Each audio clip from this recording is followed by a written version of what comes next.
Bismillah,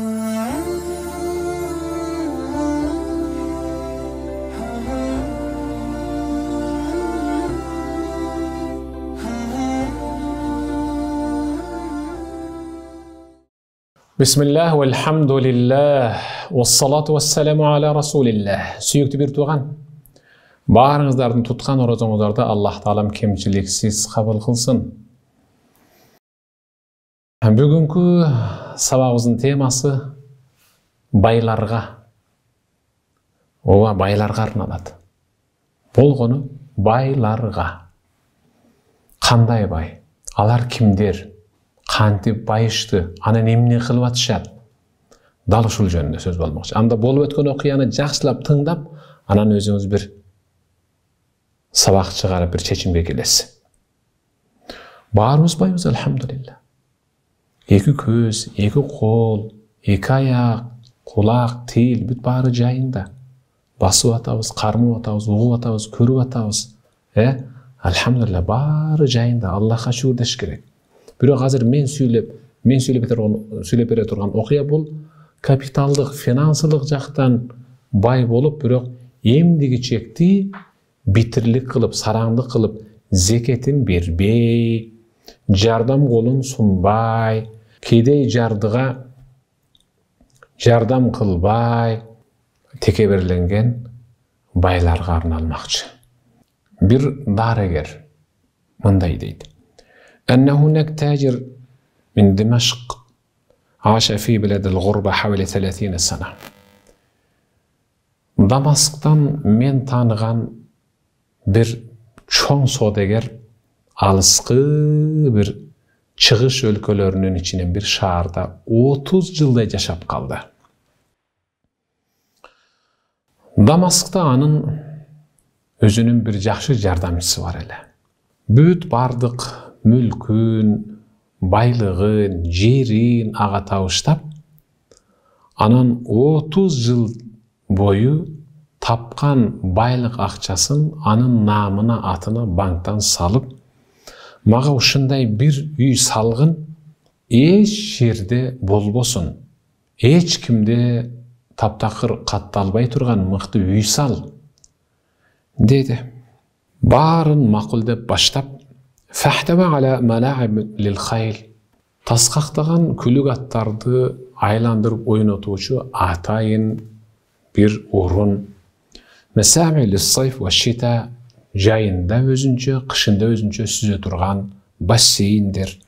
وجرج للسيارات يتصل ل 16 سيارة.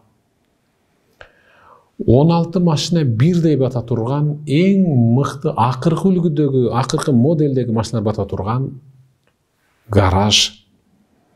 وبناء للسكن مؤلف من 3 طوابق. 3 кабаттан турган үй. Ар бир кабаты 12 бөлмөдөн. Ар бири өзүнчө бир башкача бир жасалгоо менен. Акыркы жасалгоо менен жасалган. Көз жоосун алган, эч жерде табылбаган боёктор менен көрктөнгөн эле. Багындагы багдарактар дагы эч бир жерде өспөгөн. Дамаскта эч бир жерде табылбаган көчөттөр менен толтурулган.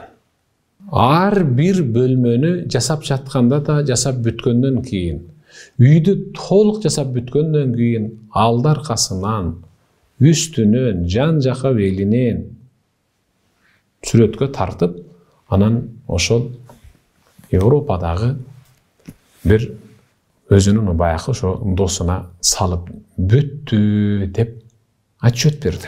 Бул досу үйүн салып бүткөндөн кийин, үйдүн ээси болгон Европадагы жашап жаткан досуна салып бүткөн үйүн чар тараптан, ичинен, сыртынан ушунчалык кооз кылып тартып, тияка жөнөттү. Анан огоку үйүм бүтүптүр. Эми бир барып өзүмдүн үйүмдө куунап, жыргап жашайын. 30 жылдан бери ошентип мусапыр болуп жашаганым жетишет. Муну колдорду кабартып өзүмдүн бешене терим менен үй салдым да. Менде үй бүлө менен ээн эркин машыланып, мактанып, мына менин үйүм. Эч кимде, эч жерде табылбаган бөлмөлөр, үйлөр деп ошентип мактанып жашайын деп, анан досу менен уадалашып, бир күн учакка билет алып, Дамаскка учуп келди.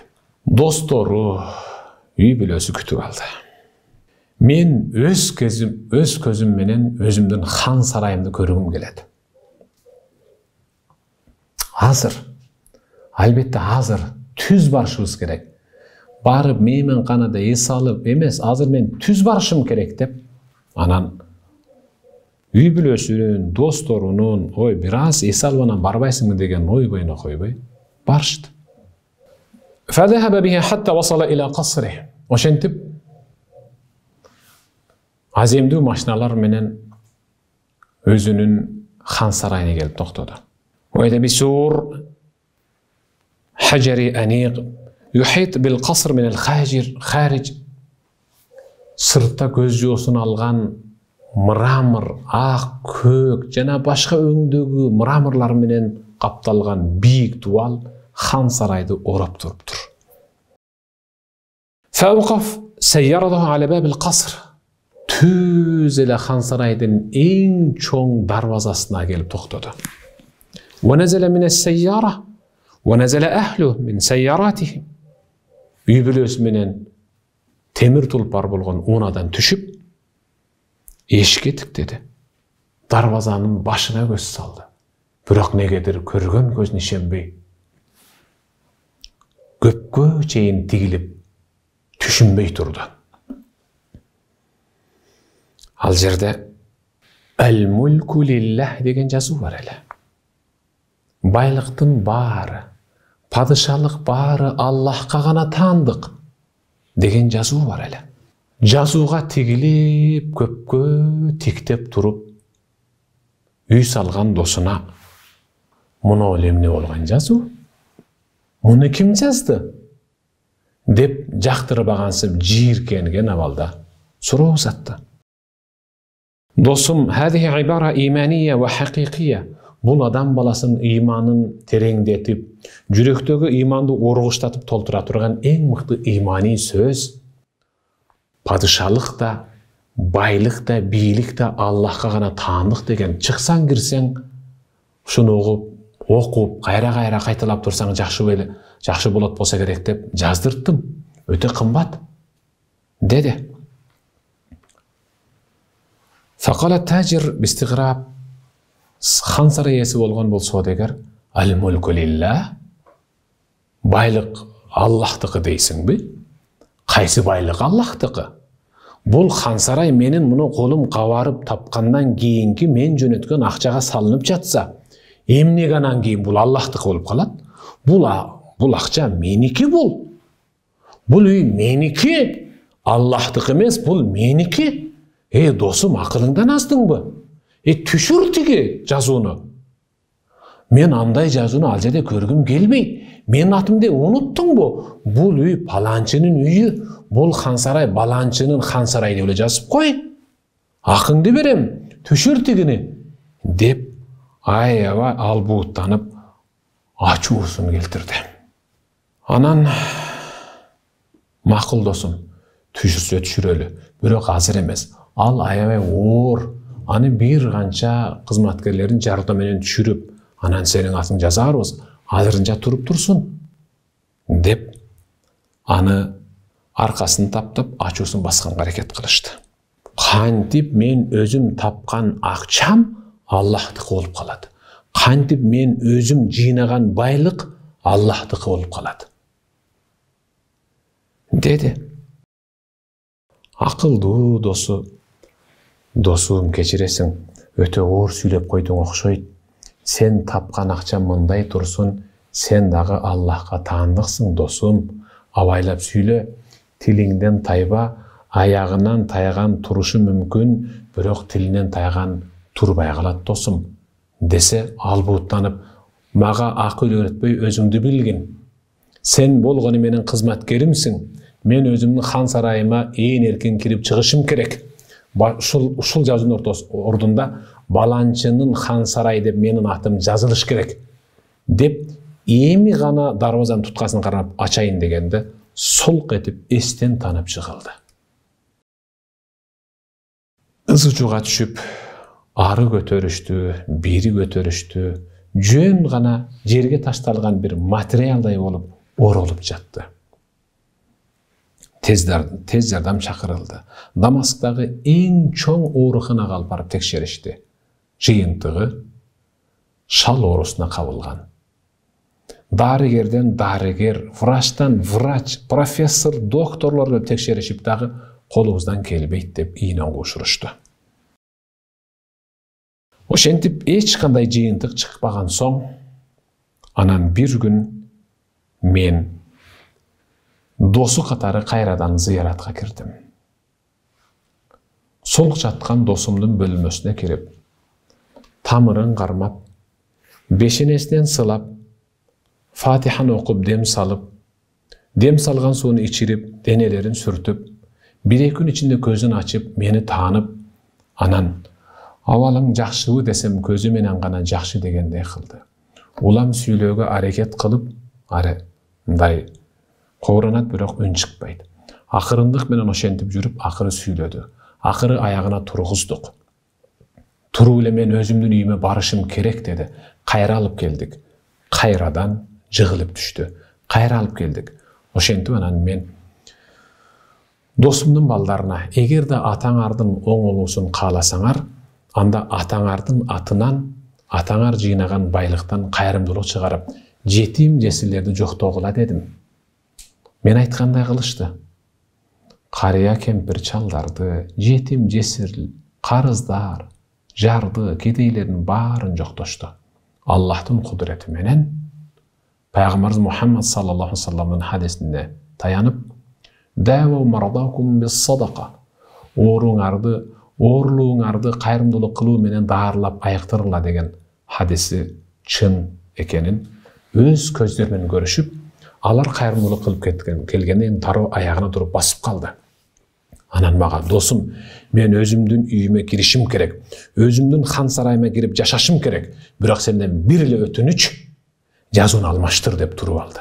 Мен айттым, "Досум, сен жазууну алмаштыр деп текеберденген сайын эч качан хан сарайыңдын дарбазасын, астанасын аттап кире албайсың. Ачык айтып коеюн. Мейли албуттанып, ачууң келтирип мени кемсинтип сүйлөйсүңбү, мейли мактап алкайсыңбы, бирок сен хан сарайыңдын дарбазасын, астанасын аттап кире албайсың.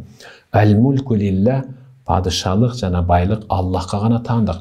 Сен эмгек кылып, кара тер төгүп, бешенеңден тер тамызып, колдоруңду ушинтип кабартып тапкан байлык, ал сеники эмес, ал Аллахтыкы.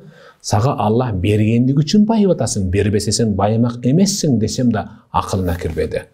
Ой боюбузга койбой, баарыбызды макул кылдыртып, кайра ошол хан сарайга кирем деп барып, бул ирет солук чыгылып, бир одола жан таслим болуп өлдү.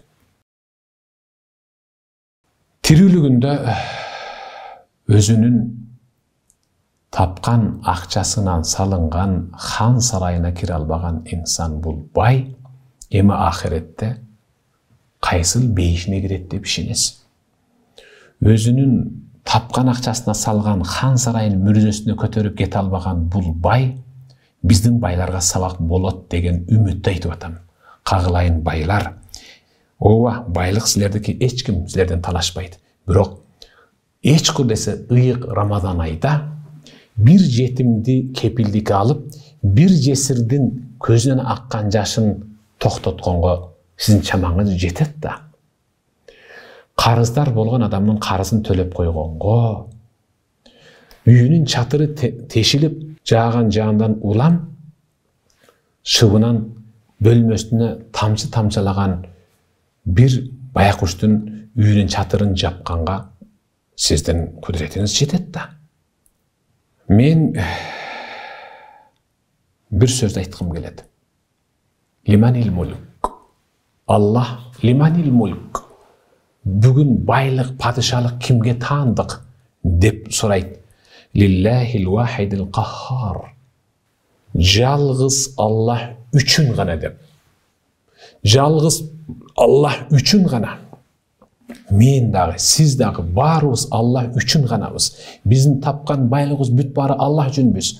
Кана кайсыл падыша, кайсыл президент, жоксо кайсыл соодагер өлгөндө шакектерин бүт баарын тагынып, эң мыкты үтүктөлгөн костюм шымын кийип, ак Көйнөкчөн галстук менен gömüldü. Gömülgөндөр болгондур Советтер Союзунун доорунда. Бирок эч кимибиз кепинден башка материалга ээ чыкпайбыз. Аллахтын алдында ушул жука гана жеңи жана чөнтөгү жок бир материалга ээ чыгып кетебиз. Аны да өзүбүз сатып ала албайбыз. Өзгөлөр биздин акчабызды сатып алып келет, бирок эч кимибиз байлыгыбызды тияк кылып кетпейбиз. Андыктан учурдан пайдаланып, ыйык Рамазан айда зекетиңерди чыгарып, ушул бир жетимдерди кепилдикке алып калсаңар деген таризде гана айттым. Мен бир Бердибай деген ажы бай аманы билем. Бай болгондо ал аша чапкан бай болбосо дагы ooрлууларга мыкты жардам берип, мугалимдерди көтөрмөлөп, мечит медресе дегендин баарын көмүр менен камсыздап, жетимдин башын сылап, жесирдин алын сурап, кедей, жарды, кембагалдарга эң мыкты шарт түзүп, умрага бара албагандарга жардам берип, үйлөнө албагандарды үйлөгөн эң мыкты бир Бердибай ажы деген абаны тааныйм. Баарыбызда Аллах Таала ушундай каниеттүү, топуктуу бир бай кылсын деп тилейт элем. Кагылайын байлар. Байлык эч качан эч кимибиз менен мүрзөгө чогуу кирбейт. Болгон байлык ал сиздин дырдай жылаңач денеңизди жаап турган кепиниңиз гана. Ассаламу алейкум ва рахматуллахи ва баракатух.